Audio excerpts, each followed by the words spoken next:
go. Let's do a sound check. I can see my bar moving. Check. 1 2 1 2. That's looking I good. don't have a snare in my headphones. I've got no snare in my headphones. You've got no snare? Oh my I don't know God. what that means. I heard No. Eminem say it one time, and Well, he knows best. I it was all that headphones. I'm actually a massive fan of Eminem's cameos. I don't know if I've told you this before, but I tell everyone his cameo in a movie called Funny People with Seth Rogen in Adam Sandler's movie. Yeah. There's Yeah, I literally know a that bit one. where he's like, he's sitting there, man, yeah, maybe do you ever wish that you just fucking died? And he looks up and he sees Ray Romano. He's like, oh no, that fucking guy. I fucking hate him. Adam Sandler's like, what? But everyone loves Raymond. He goes, no, I fuck. Hey, you! And then Raymond just legs it out of the pub with Eminem chasing him. But Yeah, love I it. remember really enjoying that, but I watched it so long ago. I can barely remember, but I do remember. Doesn't someone like have cancer or something in that Yeah. movie? It's very sad, but also very funny at the same time. Well, it's an interesting one. I actually shared a thing on Instagram recently. Those stories can be really riveting. They're ones where people have cancer. Mm. Yeah, if you go to my Instagram, there's actually a link for a series of stories that's free on Spotify. And it's basically a DM wakes up one morning, walks out, and Death is standing in his living room. And he's like, hey, it's time to go. But you can challenge me like Bill and Ted style. You get to have one last game. And the Yeah. DM chooses Dungeons and Dragons. And it's a 3-part story about what happens. It's fucking amazing. Great story. Of course you'd choose Dungeon. Like one campaign will Yeah. go for like 3 years. Yeah, the best bit is no, I won't reveal that because you should fucking watch it. It's Yeah, called don't. Death and a D20, I believe. Death and a D. We should have just left it at that. Death and a massive 20-something D. 20-something Ds. There's a really good show by Ricky Gervais. I think it's called Afterlife. Love I it. really enjoyed that one. That's Very an good amazing show. Anyways, we are recording this, so Sven, welcome to talking some hopefully interesting topics. Is that the name? Is that the title of this segment? Welcome to. That's just the chat intro screen I made up once as a joke. Oh. Hang on, I'll just play that again. Some hopefully interesting topics. Look at that. I know what you're thinking. It's genius because it says talking shit. Talking shit. It came around organically while I was drinking. That I find a lot of things happen organically when you're drinking, and I happen to be drinking tonight, so there's gonna be a lot of organics. Both my kids came that way. A lot of organic things happening tonight. If you don't like organic things, moist things, then you probably don't want to be. No, you don't. You don't want. Yeah, no, that's 100% true. That's a disclaimer. I will say that this will be the first ever debriefing. So I've got my narrative hard on, ready to go. I've got a few questions for you where we can actually discuss the campaign that you're running, which is Beckoned Blackest Night, which I will never forget the title of. First I've ever heard of it.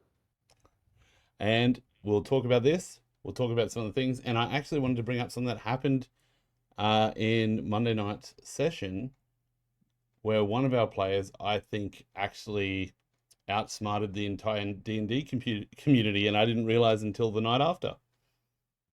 Answered a question that everyone's been asking. Yeah. Answered a question that everyone has been asking. Well, I don't ask question because it's like whenever you ask a question, it's like you're submitting to someone else's superiority. So I make a habit of not asking questions. I just say statements. Yeah, that's the best way to do it in a law room, otherwise known as a courtroom. It's a room of the law. It's a law room. It's where we lay down the law. It's kangaroo court in the law room. It's also where you can learn about things that have happened in the past. Yeah, it's also the library, the law room, where you keep all the lore. The lore of Ravenloft. Speaking of lore, what do you talk about? What question had everyone been asking? Well, I'll leave that to the end. This is the first question is for you. Okay. All right. I just brought up my campaign notes and realized that it's actually titled Campagan Notes. So that's how good of a Pagan note notes. taker I Campagan Notes. So that's what I'm going to call it from now on. This is my It's yeah. Campagan. Yeah, well, you can't actually call it campaign notes unless it's from the campaign region of France. If you're in the campaign Campagna. region of France, you can call it It's campaign. yeah, it's just wine. It's white wine. It's Sorry. just white wine notes. That's all. That's what you can call it, the white wine notes. Um, so Okay. I know for a fact, from memory, your first ever Mm-hmm. campaign you played in was Mm-hmm. a Curse of Strahd campaign. Yeah, that's right. Yeah. You are now running a Curse of Strahd campaign. Have you always Yep. wanted to run a Curse of Strahd campaign? Or was it something you're thinking about recently and built towards it? Because for Um, me, it came out of nowhere. I was like, expressions of interest. Okay, we're doing this. Wah! all guns blazing. Look, I historically everything that I've done has been just a blatant rip-off of someone who's done it better than me. So That's everyone. that's everyone. There's No, I nothing new under like the sun.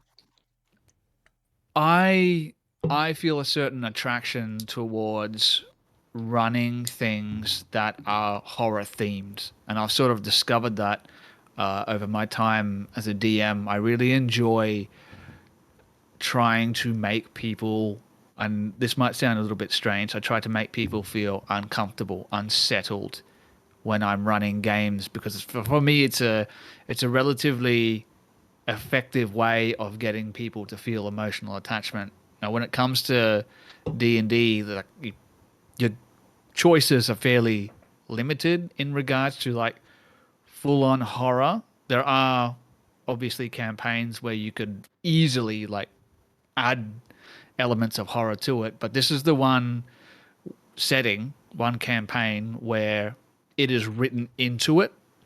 I think, like Yeah. from start to finish, there are elements of horror in every campaign, obviously, but so that's one of the reasons why I chose this. Obviously, the second reason is yes, I have played it, so I have some sense of familiarity and obviously some sense of like it means something to me, this campaign, because it was my first campaign.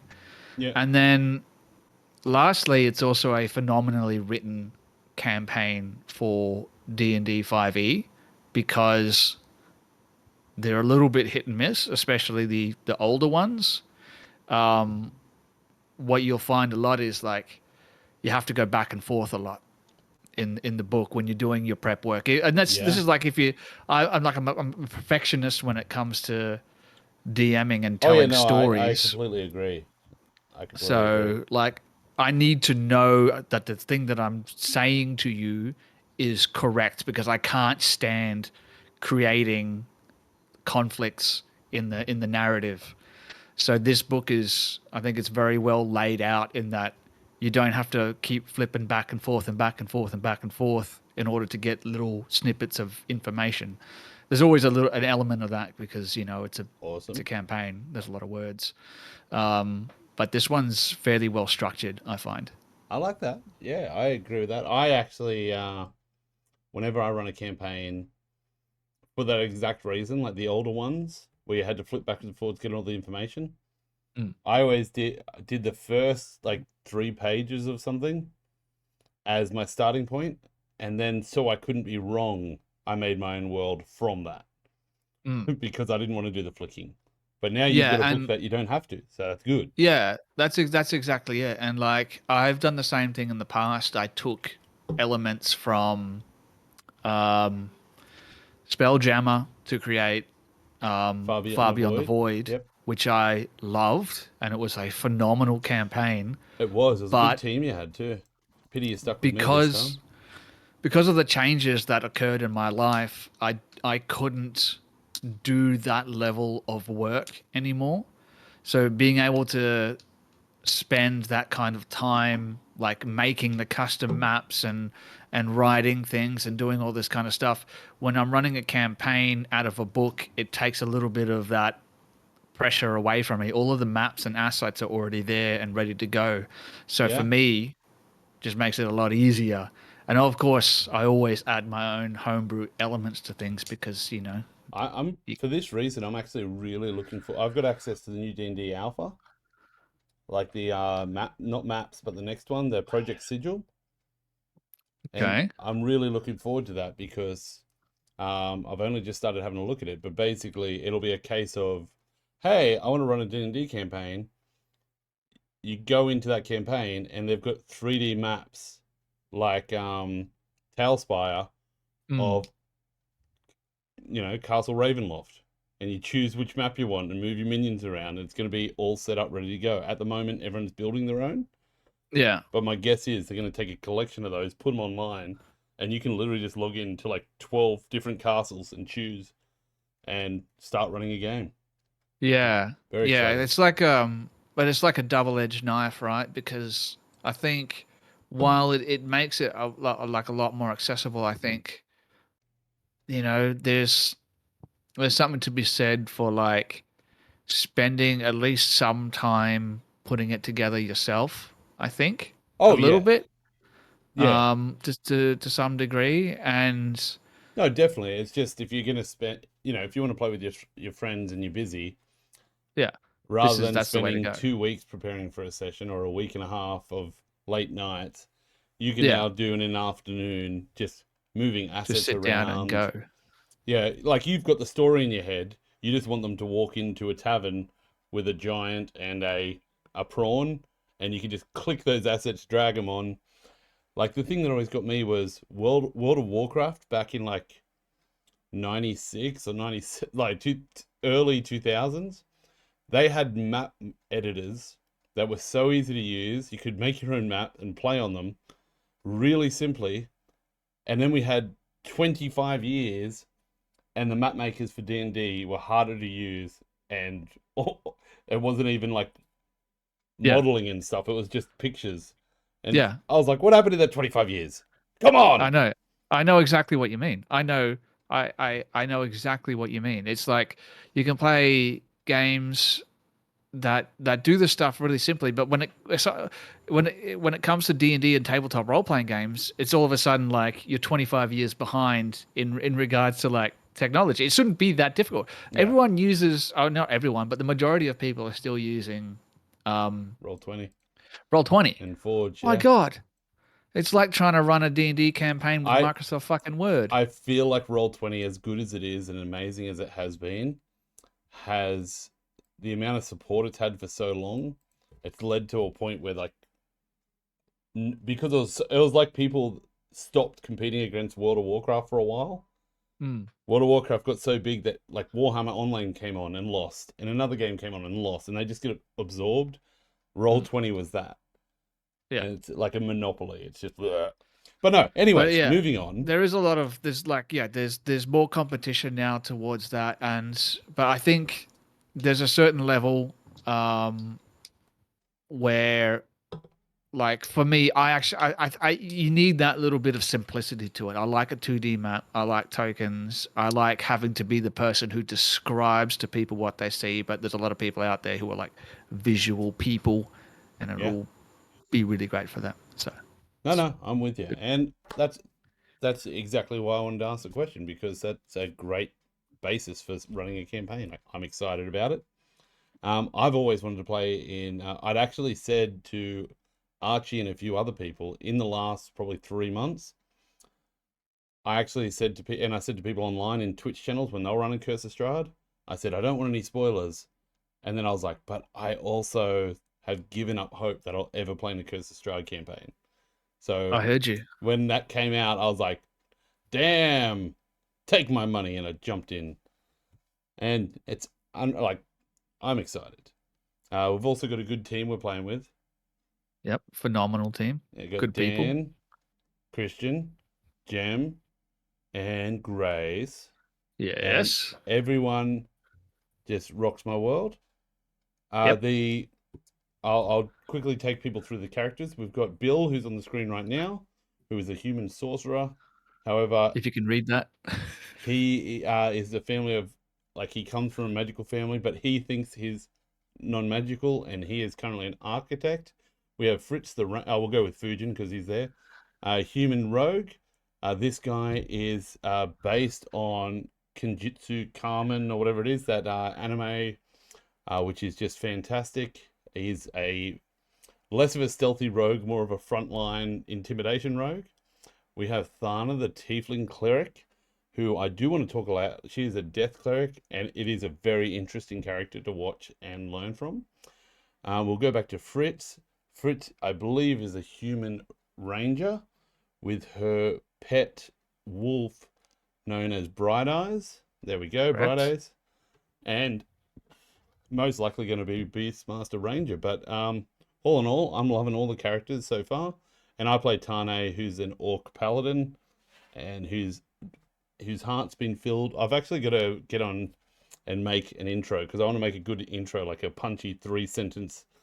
Like Tane is a orc paladin whose heart is filled with stories of heroism and grandeur, and blah blah blah blah blah. But make it punchy. Mm-hmm. That's my goal, and I think everyone should have that so we can get straight into game and get a solid couple hours in. Well, if anyone's watching this ahead of next Monday, I can give you a little spoiler. And this one, especially for you, because you're in the campaign. Next Monday, I'm the first to find there's out. not going to be there's no bant topic up front. We're just going to be diving straight. I'm going to do a recap, and we're diving straight into it. I love it. I love it. Boom. I do love banter topics though. I do too. I do too. We'll do a little. We'll do a I'll do one now. Actually, I wrote you one in chat. I was like, "What about a question?" Here's my question for you. You know, I'm bad at improvising. When you're a player or a DM, Hmm. what is your alignment? Let's go DM. When you're a DM, what would your alignment be? As a DM, huh? So chaotic, Neutral, chaotic neutral, maybe. chaotic neutral. Yeah, I wasn't suggesting yeah. chaotic. I was gonna go No, no, chaotic, no. neutral, lawful. I dig it. Definitely not lawful. Yeah, No. lawful is your doing a module and Well, going rules as written. let's break it down. Let's break it down a little bit. Like, I guess I don't fudge. I don't fudge rolls. I don't add extra hit points to creatures or modify their AC or anything like that in order to make it more difficult for the players. I roll it as is. There are times when I have maybe altered things a little bit in order to make it more cinematic and more gratifying for the players, but I've never done it to make it more difficult. Mm-hmm. So definitely, I don't think I could say that I'm lawful because I do make some alterations, but I think my reasons for that are altruistic. So maybe I'm chaotic good.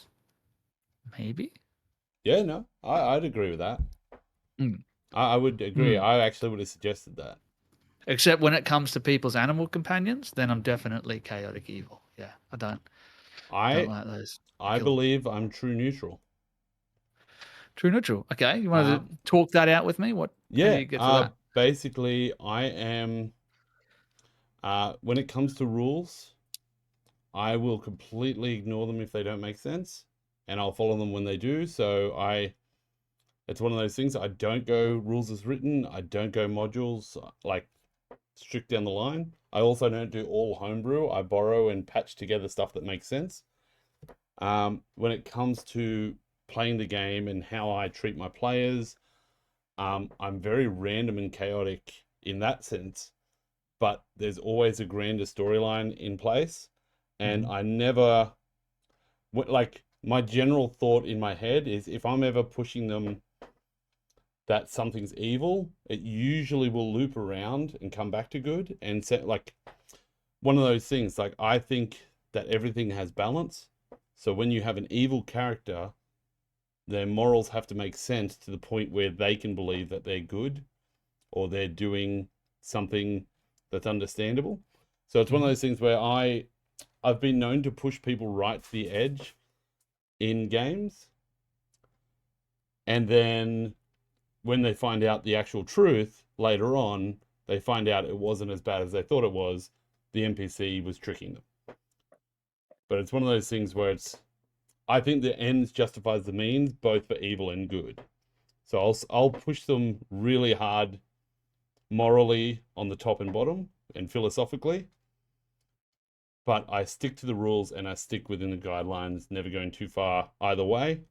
I am willing to kill if it's narratively thing or if the dice decree, but I'm in no way, shape, or form dedicated to any story or person. It's just one of those things that I think it has to make sense. The story It's has to really make hard. sense. It's really hard because there's so many facets to things as well. Yeah. In a way, you could say that, like, I'm evil, as well, diabolical even, because I go one, like, it's one thing to kill a character. It's another thing entirely to consciously try to, you know, make a player develop a psychological and emotional attachment to their character in order to foster senses of anxiety when they come into situations that could be not Yeah. very beneficial for their character. So in that way, I'm evil because I do that intentionally. I do that very, very intentionally. I make people attached to their characters so that when it comes time to combat, they have that Fear. real sense of dread. But at the same time, the reason why I'm doing that is because when they overcome those situations, it also comes with a sense of accomplishment and holy shit, that was amazing. And Yeah. when their characters die, they have a very real emotional reaction to that. That's what I'm looking for because it makes them So you do it. engrossed in the story. You do it Jordan Peterson style. If the game's too easy, pick up another cross to bear. Yeah. That's yeah. If your life's too easy, pick up another cross, another responsibility. If the game's too Well, easy, make it harder so it's worthwhile, and you'll yeah, but I don't want to learn. make it harder on myself. I want No, other on the people to player. make it harder. You be on the side Yes. whipping the Yeah, player. yeah. You So I'm can whip. not getting more crosses to bear. I give them. I'm gonna give them crosses. Like, I got heaps of crosses. You can have them. You can carry them. Ironically, 2 campaigns ago, I literally started a campaign with my players carrying crosses up a hill Well, to that be wasn't crucified. controversial at all. Oh, well, it turned into a very comical scene. But no. So, anyways, that's awesome. We're going to start off session 0, I think, went splendidly. Session 1, we started in the tavern, Yep, met everyone, everyone introduced each other. they did. Aragal or Seagull or Uh, Guzgull Had to or go. I'm just going with all Christian's amazing names he came up with. Uh, yeah, he gave us a mission to go out to town. Hmm. I really love the way that session ended with Hmm. Christian's dream or Fujin's dream being smothered by bats and uh, Yep. uh, he is ancient, he is the land. Hmm. That I thought was a great way to end the episode. Yes, the Thank you. next episode we kicked off when we're on the road. I actually thought that was a really smart choice. Hmm. Because morning scenes are great for building a little bit of character. I will quickly just jump. I'll see if I can bring it up on the screen. Let's see if this You want me works. to? Do you want me to vamp while you do that? No, that's all right. I got it here. But I really like the morning scene where we talked about. Let me just bring the time up. Yeah, I think 40, those 13. scenes in the morning when you've woken up and you're discussing what's happened, they're great, but you need to actually have had something of significance happen beforehand, and we had not very much. I didn't see much point in dragging things out and having that scene when we'd already been introduced to these characters. So that was my reasoning behind that. No, I loved it. I thought it was a very smart choice. And it, I'm known for mists of those. Barovia. Under raging storm clouds, a lone figure stands silhouetted against the ancient walls. so you won't be able to hear this, Sven. Actually, I might be able to make it so you can. Oh, But it's okay. I can this lip is read. this is your intro, which I thought was fantastic. Of Castle Ravenloft. A cold, bitter wind spins dead leaves about him, billowing his cape in the darkness. Lightning splits the clouds overhead, casting stark white lights across him. The figure turns to the sky, revealing the angular muscles of his face and hands. He has the look of power and of madness in his eyes. His once handsome face is contorted by a tragedy darker than the night itself. Rumbling thunder pounds the castle spires. Now, did you have a script? Do you want to guess whether or not I had a script for that one? You had a script. You son of a bitch. Yes, I had a script. I think that's a very smart choice because it was very well done. I really enjoyed it.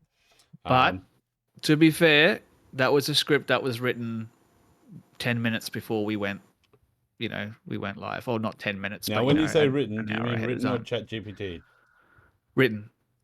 Ooh, fancy. But those people familiar with the Curse of Strahd campaign, and this is the introduction that we had at the top of episode 2, right? Yeah. Yeah, so those people who are familiar with the Curse of Strahd campaign will recognize some elements of that. I took a blurb out of the actual campaign book because I don't want to lie to people here. I took a part of it and I changed it and I edited it to make it fit better with some of the changes that I've made to the campaign. Yeah. So I can't take all of the credit for that, I guess, but No, you can. I did. You can. It was. That's all right. I mean, I can. I can, but it was edited. It was taken from the book. There's like a blurb in the book. There's like a section. I've taken that. I've edited it and I've changed it to make more sense for our campaign. You'll find that a lot, and this might sound like cheating. I have a lot of stuff pre-written. Yeah. So That's not because- cheating. That's just called writing. That's yeah, but like that apparently a stuff lot that of I've authors written, have things pre-written. Like before you get to the book, the stuff's pre-written, the story. I think it's a good idea. Yeah, so I write this stuff out because I've got a fairly good idea of where the story's going to go during a particular episode. So I'll write stuff down because pre-prepared stuff is always going to be better than improvising it on the spot. That's just a fact. But the improvisation comes in having to take what's pre-written and adapt it to what's happening on the day during the game. So I'll have stuff pre-written, but I'll change, adapt, get rid of, add to, and then have to adapt to what you guys are doing. But that intro was pre-written. I had a script for it. Yeah. But yeah. No, like that's excellent. I think that's what you should do. I should do that more often. Because my issue is I write all these story ideas and I'm so focused on the characters, and then when I get into a game, they're like, "Where am I?" I'm like, "It's like a house." It's like a wall. Yeah. Imagine there's like a place and there's like a house and it's like you would have had to come into the room, so there's probably like most likely there's a door. It's still somewhere, yeah. It was raining. It's not raining inside because there's this thing above you, like one of those things like a roof. A wall, an up wall. An up wall. Yeah, sorry, an up wall. And yeah, I always forget the little things like inventing the world. All I'm thinking about is a whole heap of spirits and souls mashing together and how funny it would be with this combination of personalities. So yeah, that's my big weakness. So I'm very impressed that you did that. The next thing I wanted to bring up was actually I really enjoyed Bill's calisthenics routine. And Grace's comment was, so I'm just going to hit play on this because I'm pretty sure this is the right thing. That's it. Screen capture. Turn that on. So this is Bill explaining his morning routine for his wizard that can't cast magic. Bill wakes up 30 minutes before everyone else, and he does calisthenics. And he's in there. Nice. It's just, I love it. and does every single morning to make him feel like at one with himself. And what that is him casting mage armor on himself without knowing it. Just to clarify, Love it. calisthenics is ribbon twirling. You know that. Now, Grace just said calisthenics is ribbon twirling. I don't know. I think ribbon twirling might be a form of calisthenics. Mm. I don't know if calisthenics No, is just ribbon twirling. However, I will say it's very, very funny because the spell for mage armor is verbal, somatic, and material, and the material is a thin strap of leather. Well, there you go. So he could literally have a thin strap of leather that he uses for calisthenics and stretching and this, while saying a mantra like, I'll be a big boy, I'll be a big boy, I'll be a big... That's probably not it. He's probably got a much nicer verbal... Well, no, that's canon now. But yeah, that's canon. Yeah, sorry, Dan. But yeah, so he does, wraps around his neck but no. Yeah, but mage armor, he's literally casting mage armor at the start of every day without realizing, by accident. And let's just say he also does it after lunch to sort of help him digest his lunch. Really love that concept. Like he thought that through. I like that. It's fun. Yeah, so went out. We went for a walk. Went through the forest with the mist other side. Mm-hmm. Before we got to the gate, we had the episode with Grace wanting to go into the mist. And this, so I will say, Jem, Christian, Dan, amazing. Mm-hmm. I did want to say that Grace, I think she kind of outshone us all on this one. Let me just see if I can get here. How dare you? I'm going to hit play. So if you do have the stream on, Sven, you will be able to hear this. I don't know how to share it over audio. Sorry about that. I'd have to. It'd be on a delay, so I'll just just tell me. Yeah. I'll tell you what happens. So basically, I'll just hit go. So this is. I need a pee while you do that. Yeah, do that. I'll synopsis it when you're back. Is it kind of bad? Don't do it in front of everyone. I want to go into the mist. That gentleman said not. Yeah, I'd like to as well, but I think we should stick together. I get the appeal though. But maybe if somebody else goes, then they could die. I see Sexy Aussie in chat there saying, I want to touch it on the Crit Myth stream. Sexy Aussie is a great bloke. Spent a lot of time with him. Amazing person. If you ever see him in your stream, make sure you say hello. And he does stream on Twitch quite regularly. So definitely tune in and say good day. Anyways, let's keep listening to Grace. Just saying. That could be fun. That's true. It would be a bit of a pointless death, though. No, dear one, no deaths are pointless. There is no death that is pointless. We discussed this last night, and I understand your point of view. I kind of want to do it. I think I want to do it. You should send the dog in. Okay, so that was perfect time to come back. First of all, how was your week? It was. I wouldn't say that it was heavy. It was an average stream.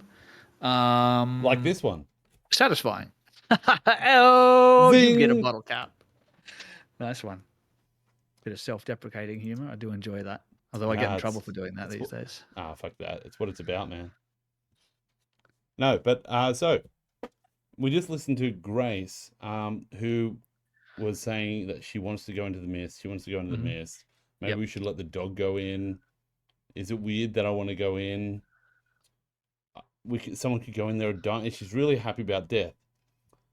Now, this is what I want to say. I actually think that Grace, I don't know if she's a secret genius or whether she's feeling through it and finding it out. But I shouldn't say secret genius. She might just be a straight out genius. I've seen hundreds of videos on YouTube asking the question how to deal with subclasses for clerics now, for paladins, not paladins, but clerics and sorcerers and all that, because these casters are meant to be praying to a god to get their powers. So they're like, if I don't become a death cleric or a cleric of the death domain until 3rd level, how how do I have that? I don't understand. And it's one of those things that I've been pondering, and I think Grace absolutely nailed the shit out of it. She is like a lower initiate of the Death Domain cleric, Mm-hmm. but she doesn't actually understand it. So she's still feeling out what is the purpose of that church. So Yep. she's got a little bit of power. She's so like the fact that she's like openly discussing it with Tane, my character. So like this is almost an apology letter to Grace. Like it ended up being good TV, like good streaming. But when Tane came in and he was like saying, you know, because he comes from a background of stories. So when he came in and he's saying, "Oh, that'd be a pointless death," and she says, "There's no such thing as a pointless death. Death is always great." But then when she was talking about skeletons and stuff like that, she's like, "But my God wants me to put them down, get rid of them. They're evil." And it's like, well, if all deaths are great, wouldn't your God want you to die? So you get to experience death. And then she had this whole realization where she's pushing through, going, "Oh, maybe I need to suffer more before that happens." And like, honestly, like that line of thinking is exactly what a level 1 cleric would be. And I'd never even consider. I think I did a stream or two talking about this stuff and actually asking, like online, what do you guys think? And they're like, "Oh, I think she might have role played the perfect first level cleric." What's your thoughts on this? What's my thoughts on this? My Yeah. thoughts are multifold. And first of all, it comes down to why I chose, the cast that we have. Yeah. Now, we have a mix of players. We have, Jam, it's almost relatively new to playing D&D. Christian, who's been playing D&D forever, professional DM. We got yourself, you've been involved in D&D for, who knows how long. No, not Dan, long, not long. Me, I'm not that long. yeah, But yeah, compared to my age. so sort of in the middle. I don't know how long Dan's been playing, but he's phenomenal. But we have like a spectrum of each aspect. We got people on the one side, who are role play improvise, and people all the way on the other side who are like, I want to do rules, I want to do combat, I want to measure things out, and I want to do that. That's the thing that they enjoy. And we have a good mix Yeah. between both. Grace is all the way on the role play side. Grace, not unlike myself, is not overly keen on the combat side of D&D. Now, I don't like the reason I don't like the combat side of D&D is because people don't do it correctly, in my opinion. Yeah, they just go from one combat to another combat to another No, combat. listen. Just That's so you know, when you're on this stream, you don't have to say that. You say people don't do it correctly because you're right and fuck everyone. Continue. people don't fucking do it correctly. Okay, listen up. I am the authority on this, so just listen. All right, shut Perfect. up. Listen. Nailed it. Okay, I'm talking. People don't do it correctly. If you're going from one combat to another combat to another combat, just like we discussed earlier, there's no emotional attachment to those characters. Yeah, You have to Warhammer. build that emotional attachment. Otherwise, the combat has nothing. It's got no substance. It's just you rolling dice and being like, that's a 15-bit, it's AC. Oh, no, that misses. It's fucking boring.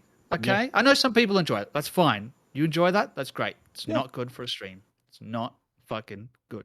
I So we actually need did people- think, wouldn't it be amazing if you did a stream where it got you could, yeah, you did the stream like this with all the mechanics and that, but then you actually did a second recording of the combat where you've got a log of what everyone did and you sort of break down what everyone did. So it cuts to them and you literally just sit there like in a recording room and it's like, I take out my bow and fire a thing into its neck.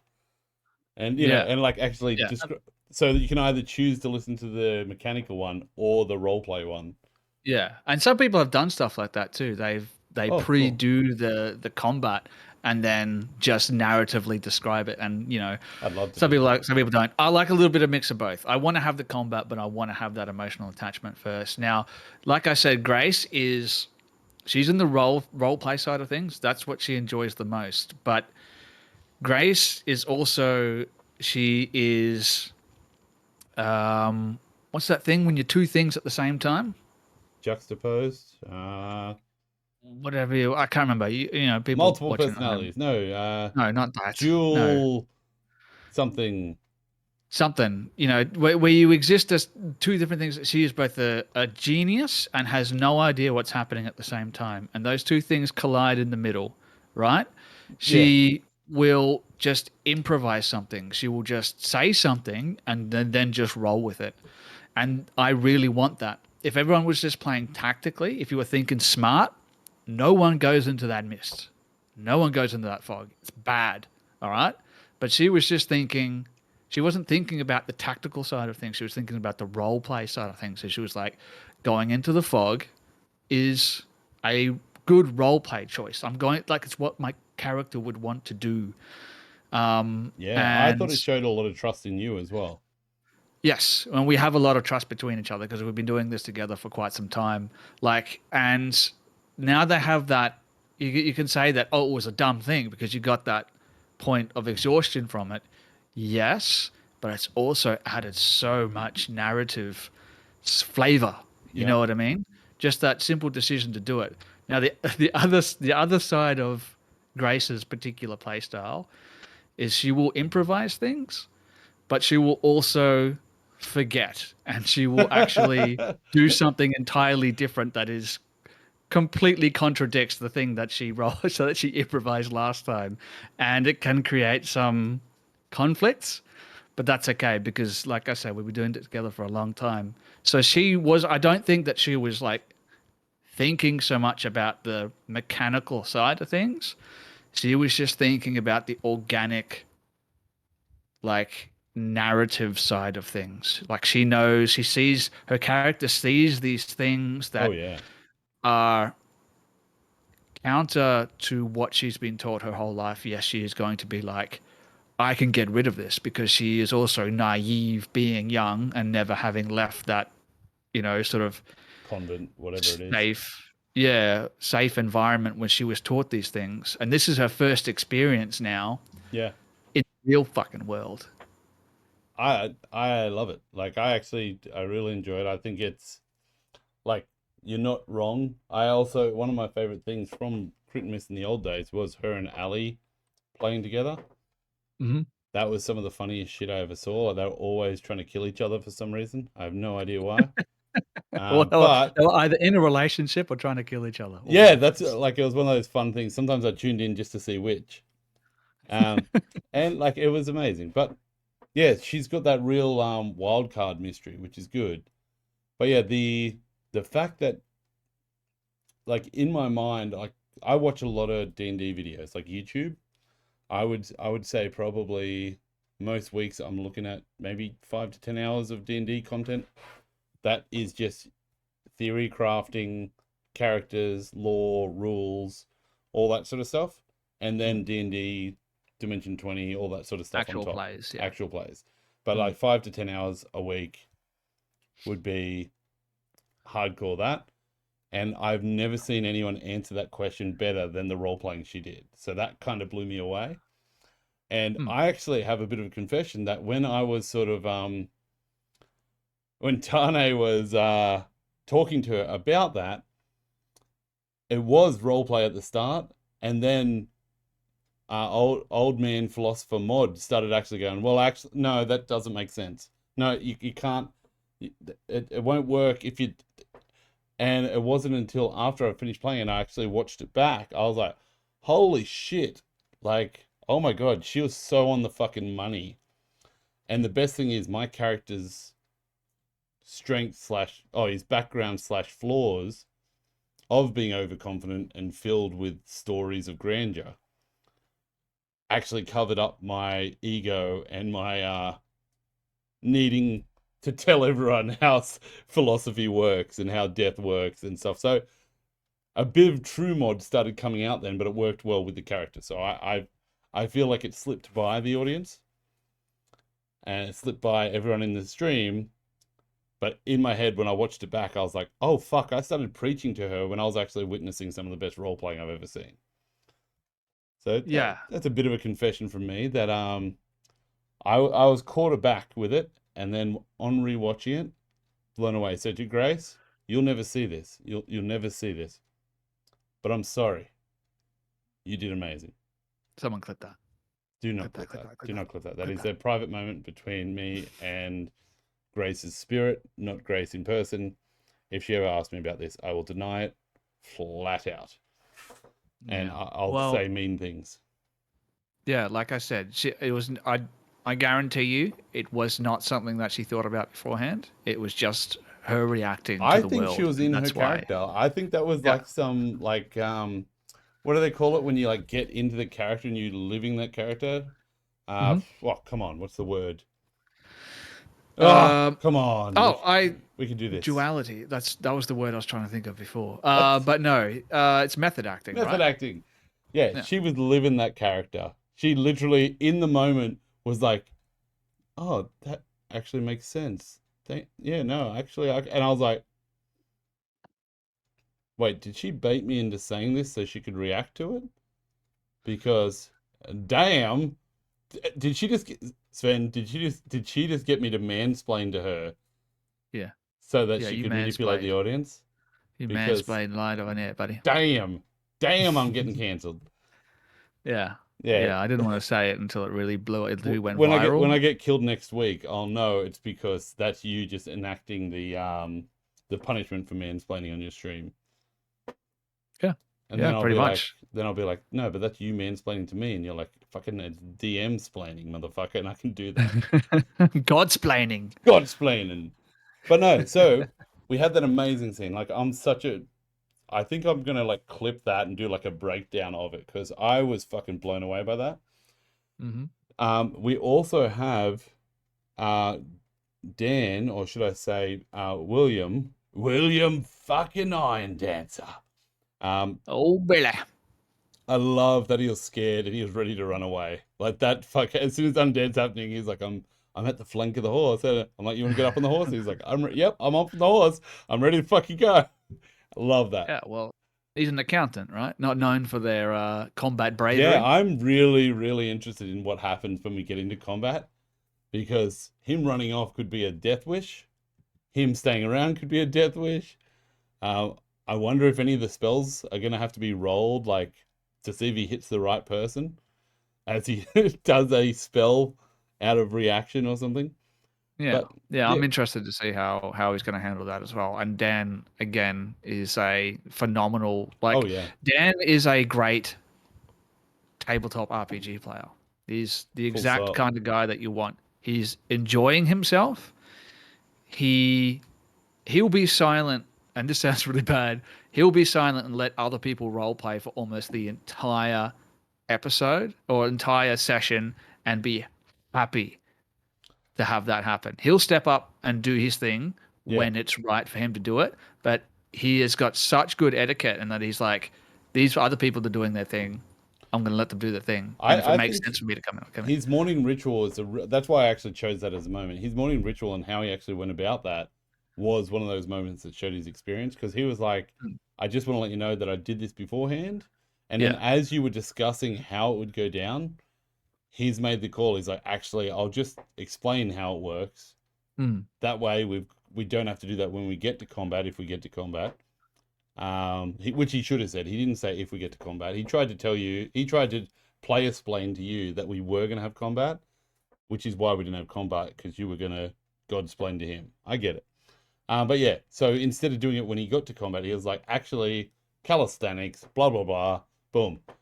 It's now completely there. He's got mage armor on, and we all know he's done it accidentally, which is fucking amazing. So he made the call in the moment, like, actually, it will make more sense to do that now. So he's not afraid to step up to the DM and say, I think this will work better. But he's also willing to sit there quietly and just take it all in, which is a quality I am looking for in my life. Knowing when to talk and when not to talk is a great thing. And another reason why I have the cast that I have is because I trust all of you that if you're starting to talk, it's because what you are saying is important and relevant to the story in some way or another. Yeah. You get some people, who play D&D and they'll just start talking about something that is not helping the narrative, not interesting in any way, Yeah. shape, or form, Like I the trust football. you guys that when you start talking, it's because you've got something that needs to be said that's going to really add something to the narrative. Yeah.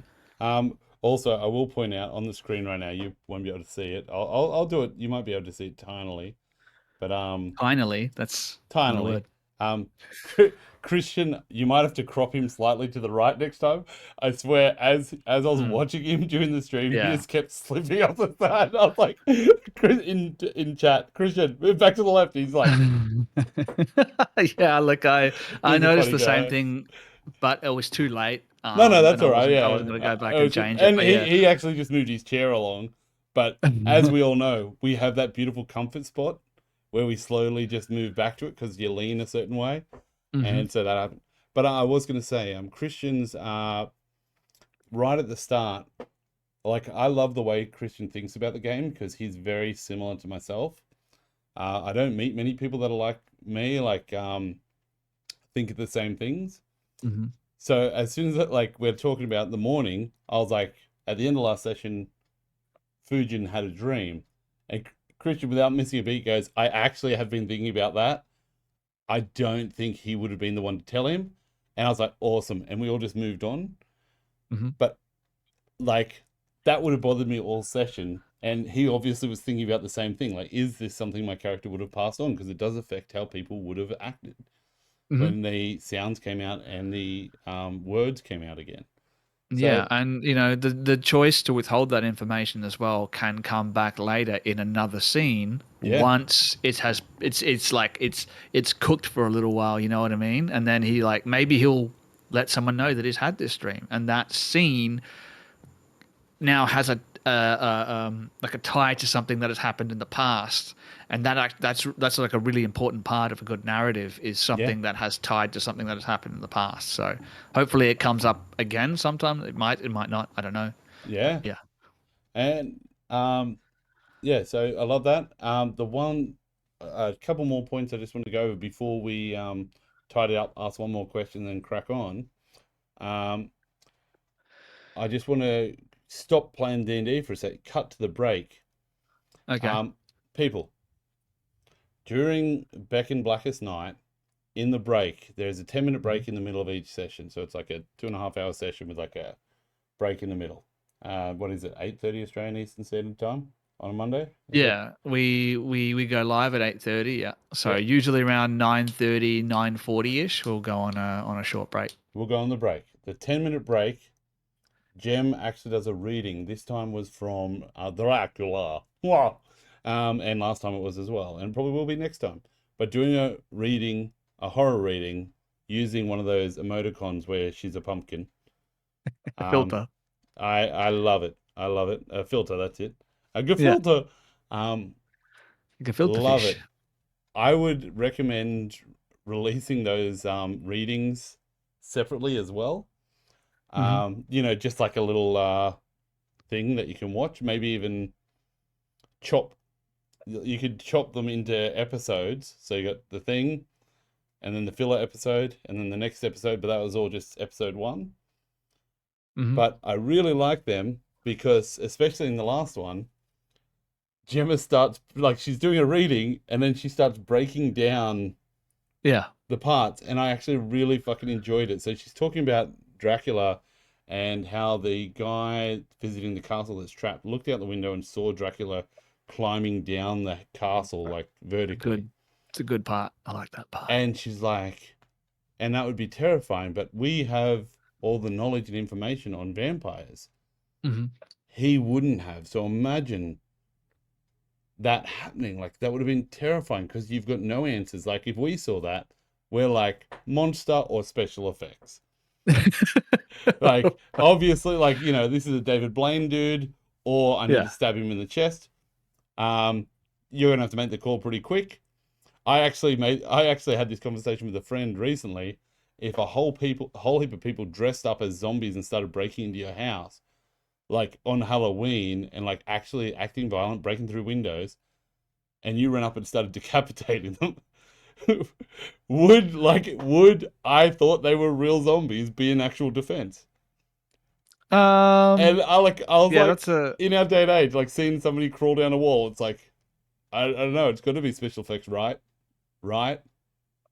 oh my god. Right? It's like this thing where like yes, we have this knowledge, but we also know that these things aren't real, right? Yeah. So if you were to look out your window, like let's say you're staying in a castle in the Carpathian Mountains sometime, and you look out your window and you see your host crawling down the side of the building. Like if you see that, you're not immediately going to go, "Oh, well, that's a vampire." You're No. going to be looking at it and going, well, your brain is going, vampires aren't real. Vampires aren't real. It's not a real thing. You're looking at it and you probably won't even believe what you saw. And I think that would be similar to as well to what Oh. Jonathan Hart would be like, no, that doesn't happen. It's not real. No. Yeah, it could also what I be mean? like Buffy, like the original Buffy. Can you remember that one? No, The original never movie watched of Buffy, there's a guy that goes out partying with his friend. His friend gets taken by a vampire while they're like drunk and stumbling. The other one gets ripped away. He's like, "Where are you, man?" And he just heads home. The next night, when the guy turns into a vampire, the guy's like passed out drunk in his bed, and he hears tapping on the window. And he walks in, and his mate's standing there, and he's like, "Hey, man, let me in. Oh, hey, come let me in." And he's like, "Oh yeah, man. Wait, hang on. What are you doing, man? What?" And he looks down, and the guy's like flying 2 stories up. Mm-hmm. And he was just about to let him in, and he's like, "Oh fuck, oh fuck," and it's a really scary scene because the guy starts banging on the window, going, "Let me in." And I was like, "That's a pretty real life version of that fucking situation where all of a sudden you realize one of your friends is flying, begging to be let inside." You're like, I don't Yeah. believe in vampires, but Yeah, Jem came to me before, and she only recorded that one like during the day, on Monday before that episode went yeah, when we went live with that episode, and she was like, I'm so happy, I'm so proud of this one because I actually started to break it down and yeah, it's good. create like connections between the experiences of like Jonathan Harker and like what we're going to experience when we're playing in Beckoned Blackest Night. I'm starting to see like those links and starting to create those links because, and I spoke to her about this as well. Like, we know that the big bad of Yeah, this campaign is a vampire. We know that. Your characters don't know that. Your characters are the Jonathan Harker in this situation. yeah. Um, and No, I that's haven't what she made spoken me to you guys realize. about this yet. And I like to think that maybe either your characters don't know about vampires at all, or maybe if you have a particularly high religion, you know a lot about undead. So maybe Thana might know of like vampire lore, right? Yeah, But that lore will be a lot like vampire lore as in real life, like very contradictory, a lot of different. You go to one country and vampire lore is completely different to what it is in another country, like because it's all around the world. You got it in Indonesia, in Ireland, in India. Eastern Europe, yeah, Yeah, all over the place. They've all got vampires, and they're all so wildly different. So even though she might see Strahd, she's not going to necessarily make that connection. Oh, he's a yeah. vampire. I was And actually even if she thinking. does, she won't know exactly what that means. Yeah, well, it's one of those things that she might have revelations or issues sleeping and dreams and stuff because she's got that connection with death.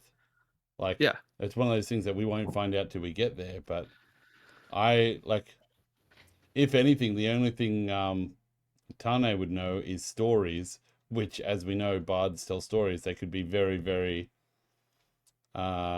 embellished. Embellished, yeah. They could be embellished. You don't know what's right and what's not Yes, right. my father told me you do this and you get the rice and you put some curry sauce in and throw it in. And no, okay, no, it didn't work. Let's go. Let's go. It's time to go. if you Apparently, teabag the vampire while it's in its coffin, that's the only way to end them yes, forever. making sweet passionate love to a vampire. It's the only way to welcome To to gently caress them. Beckoned Blackest Night After Dark. But no, so I hope Jem is feeling better. But do give her props. I actually really enjoyed it when she started breaking it down, talking about it. It did actually take me into the feeling of the So it was like instead of just reading, we're now getting into the mind of someone dealing with vampires, which is really cool. So Yeah. well done, fantastic. Yes. So- And those intervals were her idea as well, because we had like the short rest, and viewers drop during the short rest, and Yeah. there's people don't know how long it's going to last, and she was like, what if I just read from a book in the public domain for 10 minutes? Could we get a timer? And I was like, yeah, I'll have a look. And we got a timer, and yeah, I think it's fun. A little pumpkin reading a story. No, it was great. Sorry, I'm just moving your picture so you're under the camera, because I realized that every time I'm looking at you, I'm actually going Yeah, you're looking off to the right. Yeah. like a crazy person. Telling me more. Well, no. here's actually a fun fact as well about last episode. It's the first time I've done an episode with 3 monitors. I had 3 monitors set up. Wow. Last time, because I got so many fucking tabs that I have to have open when I'm streaming. I got a 3rd monitor and just put it over here. So my Yep. camera's over here now. Like when we were streaming on Monday, it was like over there, and I had it was like the Starship Enterprise. I Yep. could bring something up on the main screen, and there was like a Klingon over there and some Vulcans. Hail the Klingon ship. It was amazing. I'm gonna do it again because it took a lot of weight off my off like streaming. I've actually been looking at getting a monitor that's vertical. Yeah, I want that too. Yeah, because I haven't got one, and I saw my brother using it for coding, and I was like, "Oh shit, you can get that! I forgot about that." You just change the view from landscape to portrait, and you've got this whole wall of text you can look at rather than having to scroll down. I've got 2 ultra wide monitors, 3440 by 1440, Damn. and that's still not enough when I'm DMing and streaming at the same time. But I bet it's great for porn. I guess if you got a really long penis, because they're side by side, so it'd have to. No. be Mine's like really an iPhone, long. not even a maxi iPhone. But no, so 100%, man. Like having 2 ultra wides and then having a 3rd one for your streaming setup or whatnot. Is that what you had? Yep. Yeah. All the Yeah, information on so- these 2, and then your OBS on the little one. I had that 1080 monitor, and I sat it beside over here, and I had OBS over there. I had the VTT next to it, then my notes right next to that, then over here were your cameras, and then I think I had, what did I have on the end bit? I had something else on the end bit over there. I can't remember what it was, but yeah. So and that was phenomenal. I've only actually spoken to Jem about this, but streaming and DMing at the same time takes a lot out of me. Anything I can do to make it any easier, I do. If you watch the last episode 2, you can actually see me, because I had a bucket of drinks with ice in it. Yeah. You actually see me grabbing ice out of the bucket and rubbing it on my forehead because I'm overheating. And I had air cons running over there and over there. It is Townsville though, so I'll. Yeah, It's but also Townsville, but no, I hear you. It's Townsville. I overheat. I overheat when I'm streaming just because of how much I'm processing mentally, and then I didn't sleep that night. Oh, that's no good, man. Couldn't get to sleep, and that's like a pretty having difficulty sleeping after streaming. Overstimulated. It's just I had a lot to drink. Fair enough. Let's not beat around the bush. I had a lot to drink that night. I was still I fully in control of what I was doing. You've got no excuse. In episode 1, I drank too much, but that was because I was at the tavern. So I was playing. My thought was, Tane Nue has done this massive walk all day. He's exhausted. He gets some beers into him. He's pissed. Mm-hmm. No, I drank the exact right amount, maybe just a touch more than I should have, but I was feeling good. I had a good buzz. Nice. Didn't have a headache or anything like that, but just there is a lot, because like I said earlier, like when it comes to DMing, I am a perfectionist. I can't just be like, oh, I'm just having fun. I am having fun, but the fun for me comes from doing it to the absolute best of my ability. And it might not seem that way because I play the long game a lot, but like I now not only um like rules and narrative and making sure that you guys are having fun, but also making sure that it's as entertaining as possible for anyone who's watching the stream. Yeah. And a lot of people are like, oh, you don't need to worry about that. Just have fun. Just have fun. No, Just play the you game. do need to worry about that. Yeah. Because whenever I am in something, I watch it back later. Yeah. Not because of vanity, because I like to see my bad habits and try and stop them. So Yeah. before And last make stream, it better. I moved a few things around so I wouldn't be playing with my keyboard or anything like that. Hmm. But no, I hear you, man, and like it can be exhausting, and If you it if is you want to important. just have fun playing D&D, don't freaking stream it. Don't stream it. Yeah. If you're gonna stream it well. Okay. It adds an extra element to it. It If you does. just want to have fun, there's no reason to stream it. Just play it with your friends and just have fun. Yeah. This is fun for me. I like making an entertaining product for people to watch or not watch, depending on the view count, which Yeah. hasn't been particularly high. But we're Dude. just getting started again. And also, like, I guess it's different from you because you've had shows where it's like big views. But honestly, like, some of my favorite streams I've ever done is when one person comes in and just goes, "So who the fuck's that guy?" Just in chat. Who's that guy? Yeah. And you can actually, because there's two people in chat, you're like, well, you see, this guy did, and they're like, oh, fucking really? Why didn't they do And that? And you're like, oh, I'll give you that. it goes from like you see that little count, and it goes No. one. Then it goes like this because somebody else joins in. Oh yeah. Yeah. Like I actually had one where a bloke from Russia actually jumped into chat and we gave him a character because, okay. it was a very loose game.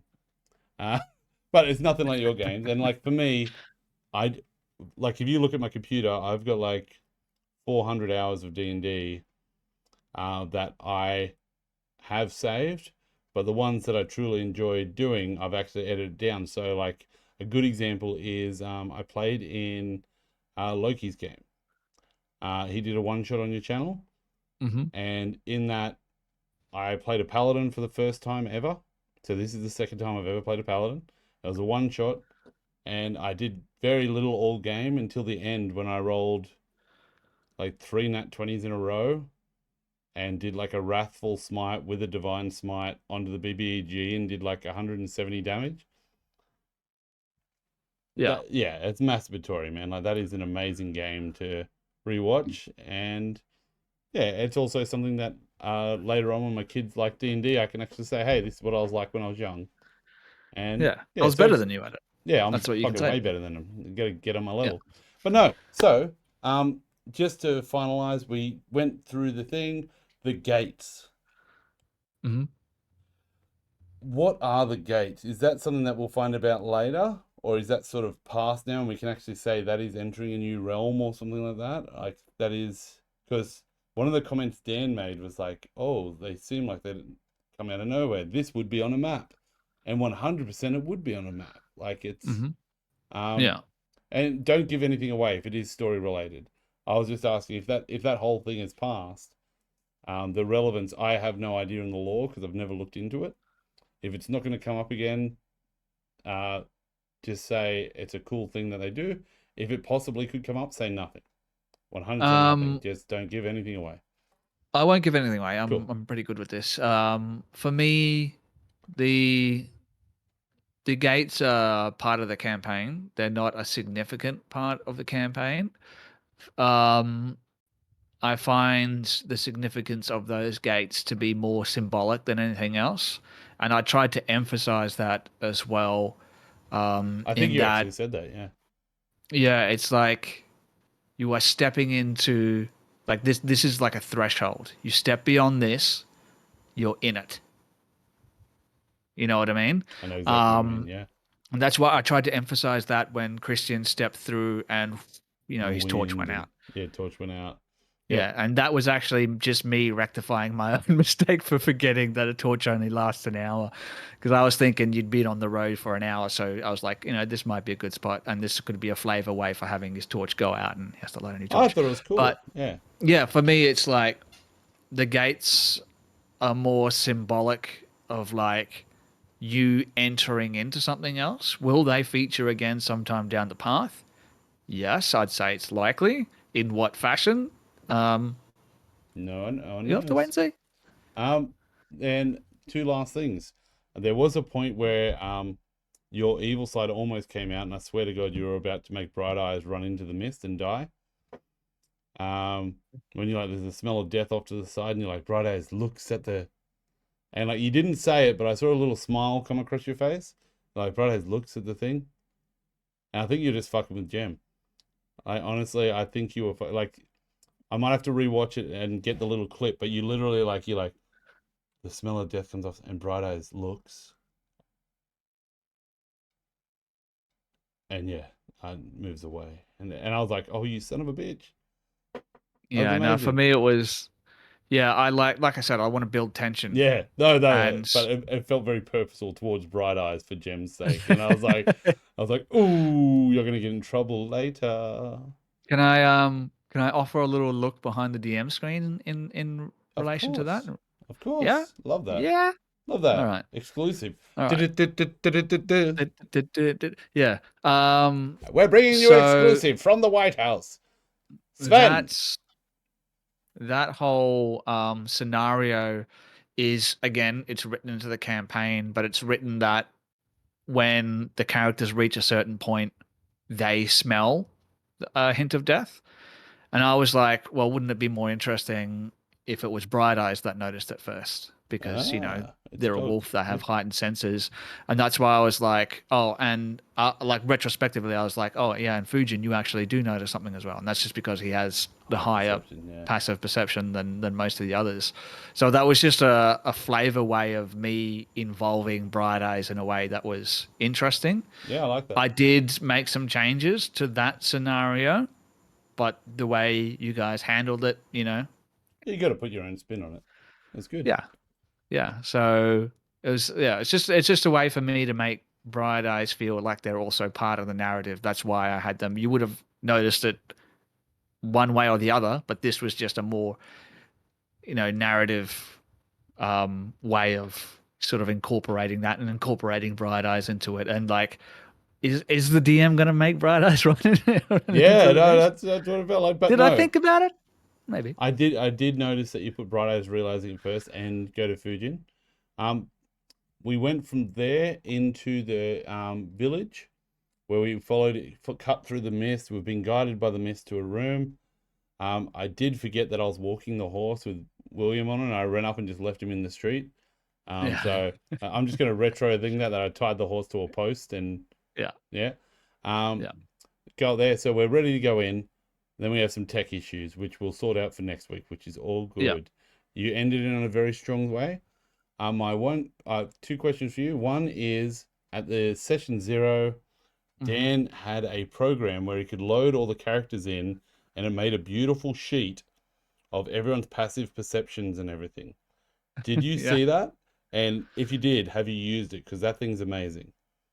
No, I refuse to use something made by anyone other than me, but I do have, and you guys can't see this, but if you just saw my screen just get a little bit brighter, it's because I opened my notes. I have, let's see if I can find. I've got 2,609 words of notes already, and that's just those episodes that we have. I have notes for each individual character that includes their passive perception, all of their stats, their background, class, species, gender.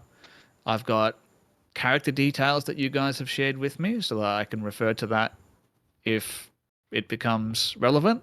Yeah. I have for each one of your characters a part that says roleplay hooks.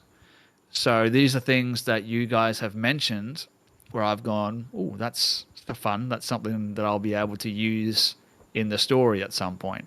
So Yeah. I've got I know their passive perception. The only reason why I said Bill in that instance is because he was the person. In my head canon, that was probably the last person to enter the building. So he would have been the person who noticed those curtains moving around because he Oh would yeah, have no, been that further makes back. sense. That makes Yeah. sense. And he's also on a horse, so he's sitting there looking pretty, looking around. Yeah, looking around, seeing what's going on, and noticing something out of the side of his eye.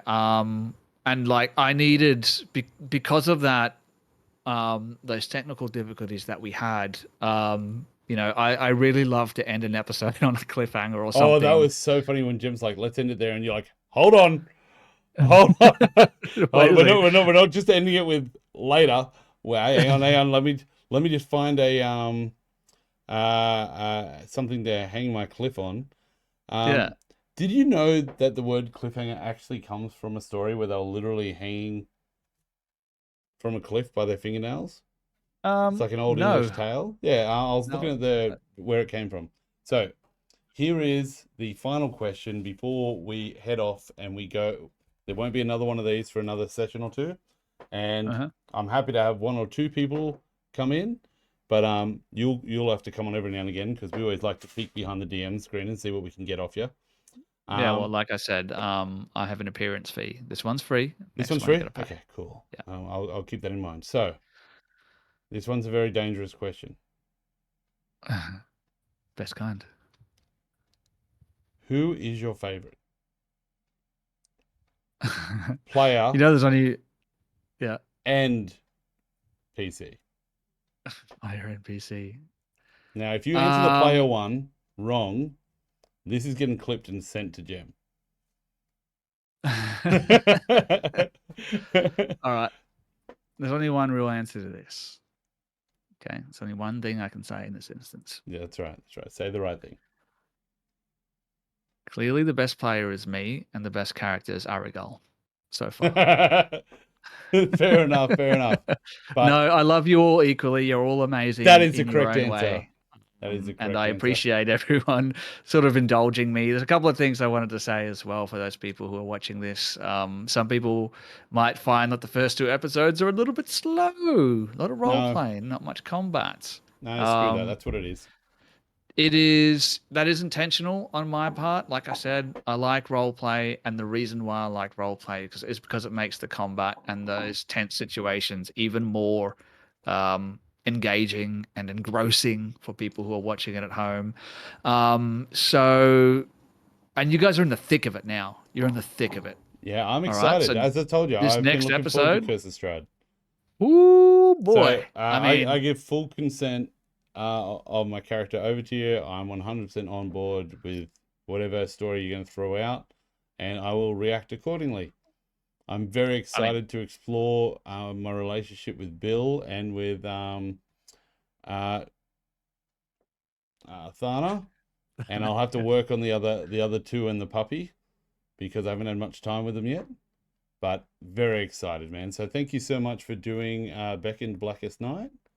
No problem. Is it? It's 8:30 Australian Eastern Standard Time. With Dan, who plays Bill Iron Dancer, Grace, who plays Thana, Christian, who plays Fujin, and Jem, who plays Fritz Longview. Did you have anything you wanted to say before we head off and have a lovely evening with our respective partners? No, I just wanted to, of course, make sure you like, share, subscribe, follow this channel. No, not Among this Mates D&D. Nope. This channel. I've Do it. Don't listen to him. actually no. I've given up on my dreams at staying at 69 followers. Our new goal is 420. We're going 420 for 420 followers. 420 followers. When we get there, we'll start kicking people out again. We're kicking people out for quite a while on 69. It's funny when you reject people's follow. That might actually be why you followed me tonight. That might be why. I'm pretty sure I followed you in the past. You might have been one of the ones that didn't make the cut. I was like, he'll understand. Kick. I didn't make the cut. I understand. Do that and make sure as well that you check us out. Crit and Miss, 8:30 p.m. Australian Eastern Standard Time every week. On Monday is when we do Beckoned Blackest Night, but there's there's so much more content on our channel. So make sure you hit the like, share, follow, subscribe, get the notifications. You'll find us on YouTube, Discord, friend face, and Instagram, and the Insta-talk. tickety talks. So check that shit out and give us a little bit of love and tell your friends about us, because I guarantee you this is going to be one of, if not the best, Curse of Strahd actual play live stream in the history of mankind and womankind and everyone else. So you heard it right here. I'll Well stand by said. those words. Well said. Perfect, man. Hey, thank you for coming on and having a chat with me, man. I love doing the debriefing. First of all, it lets your parts air out, and that's why we're here. Yeah, we want breezy parts. We're on breezy parts. We're airing out our parts in front of everyone. We should do it That's on a right. Friday, so it depends on Friday. But hey, good night, man. I hope Jem feels better, and I'll see you again next week on Monday.